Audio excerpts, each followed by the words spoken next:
നമസ്കാരം. ബ്രിട്ടനിലേക്ക് അനധികൃത കുടിയേറ്റം നടത്തുന്നവരെ താമസിപ്പിക്കുന്നത് ആഡംബര ഹോട്ടലുകളിലാണ് എന്നുള്ള പരാതിയിന്മേൽ നാട്ടുകാരുടെ പ്രതിഷേധം കൂടുതൽ ശക്തമാവുകയാണ്. ഇപ്പോൾ ഒരു ബ്രിട്ടീഷ് മാധ്യമം പുറത്തുവിട്ട വാർത്തയാണ് സാമൂഹ്യ മാധ്യമങ്ങളിലൊക്കെ തന്നെ ശ്രദ്ധ നേടുന്നത്.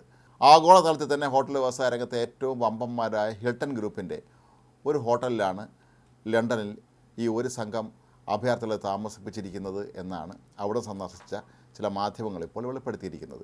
ഹിൽട്ടൺ ഗ്രൂപ്പ് എന്ന ലോകത്തെ ഏറ്റവും പ്രശസ്തമായ ഹോട്ടൽ ഗ്രൂപ്പിൻ്റെ ഒരു ഹോട്ടലിലാണ് ഇവരെല്ലാവരും തന്നെ ഇപ്പോൾ താമസിക്കുന്നത്. ഇവിടെ താമസിക്കുന്നവരുടെ കൂട്ടത്തിൽ ലണ്ടനിലെ ഹൈഡ് പാർക്കിൽ ഒരു സ്ത്രീയെ ക്രൂരമായി ബലാത്സംഗം ചെയ്ത ഈജിപ്തുകാരൻ ഉൾപ്പെടുന്നു എന്നുള്ളതാണ് ഇപ്പോൾ പുറത്തു വരുന്ന റിപ്പോർട്ട്. 182 മുറികളാണ് ഈ ഹോട്ടലിലുള്ളത്. ഇവിടെയുള്ള എല്ലാ മുറികളിലും താമസിക്കുന്നത് ഈ അഭയാർത്ഥികളാണ്. അവിടെ സന്ദർശിച്ച മാധ്യമപ്രവർത്തകർ കാണുന്നത് പലരും ഹോട്ടലിന് ചുറ്റും നടന്ന് പുകവലിക്കുകയും തമാശ പറയുകയൊക്കെ ചെയ്ത് വളരെ ആഡംബര ജീവിതം നയിക്കുന്നതായിട്ടാണ്. ഇവർ നല്ല ഭക്ഷണം കഴിക്കുന്നുണ്ട്. അങ്ങനെ വളരെ സുഖകരമായ രീതിയിലാണ് ഇവർ ഇവിടെ കഴിയുന്നത്.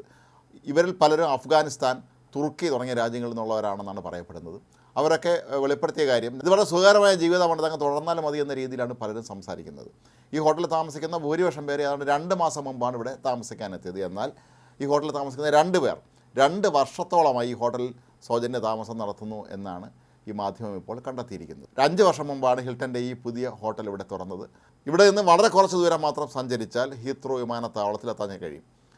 ഇതുപോലെ എല്ലാവിധ സംവിധാനങ്ങളുമുള്ള നഗരമധ്യത്തിലുള്ളൊരു ഹോട്ടലിലാണ് ഇവർ താമസിക്കുന്നത്. പക്ഷേ ഈ നേരത്തെ പറഞ്ഞ ഈജിപ്തുകാരൻ അയാൾ മുസ്ലിം തീവ്രവാദ സംഘടനകളുമായി ബന്ധമുള്ള വ്യക്തിയാണെന്നാണ് പറയപ്പെടുന്നത്.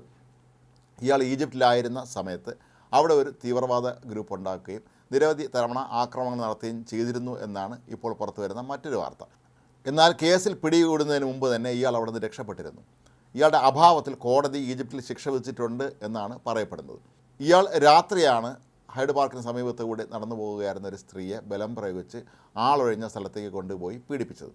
തുടർന്ന് ഇയാളെ പോലീസ് പിടികൂടുകയായിരുന്നു. 8 വർഷം തടവിനാണ് ഇയാൾക്ക് കോടതി ശിക്ഷ വിധിച്ചിരിക്കുന്നത്. കൂടാതെ ശിക്ഷാ കാലാവധി കഴിഞ്ഞാൽ ഇയാളെ നാട് കടത്തുകയും ചെയ്യും. അഭയാർത്ഥികളെ താമസിപ്പിക്കുന്ന ഹോട്ടലുകൾക്ക് ചുറ്റും ഏതാണ്ട് 15ഓളം സ്കൂളുകളാണ് ഉള്ളത്.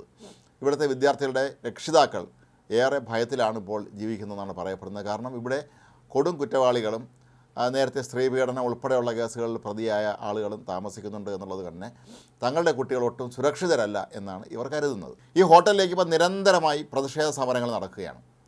നാട്ടുകാർ തങ്ങൾ ടാക്സ് കൊടുക്കുന്ന പണമെടുത്ത് ഇത്തരത്തിലുള്ള ഈ ക്രിമിനൽ പശ്ചാത്തലം പോലുമുള്ള വ്യക്തികളെ സർക്കാർ തീറ്റിപ്പോറ്റുന്നു എന്നാരോപിച്ചുകൊണ്ടാണ് സമരം നടക്കുന്നത്. അതുകൊണ്ട് തന്നെ ഈ ഹോട്ടലുകൾക്ക് ചുറ്റുമൊക്കെ തന്നെ ഇപ്പോൾ കനത്ത സുരക്ഷാ സന്നാഹങ്ങളാണ് ഏർപ്പെടുത്തിയിട്ടുള്ളത്. എന്നാൽ ബ്രിട്ടീഷ് സർക്കാരാകട്ടെ കുടിയേറ്റം സംബന്ധിച്ച നിയമങ്ങൾ കൂടുതൽ കർശനമാക്കുകയാണ്. അതുകൊണ്ട് തന്നെ ഇവരിൽ പലരെയും ഒരുപക്ഷെ നാളെ മറ്റ് സ്ഥലങ്ങളിലേക്ക് മാറ്റാനാണ് അവർ പരിപാടിയിടുന്നത്. നേരത്തെ ഒഴിഞ്ഞു കിടക്കുന്ന പട്ടാള ബാരക്കുകളിലേക്ക് ഇവരിൽ കുറേ പേരെ മാറ്റാൻ തീരുമാനമെടുത്തിരുന്നു. അങ്ങനെയാണെങ്കിൽ ഇവരിൽ പലരും ശരിക്കും ബുദ്ധിമുട്ടിലാകാനാണ് സാധ്യത. കാരണം ഇവിടെ പഞ്ചനക്ഷത്ര ആഡംബര ജീവിതം നയിച്ചിരുന്ന ഇവർക്ക് എന്നോ ഉപേക്ഷിച്ച് പോയ ഒരു പട്ടാള ബാരക്കിൽ ജീവിക്കുക എന്ന് പറയുന്നത് ചിന്തിക്കാൻ പോലും കഴിയാത്ത കാര്യമായിരിക്കും.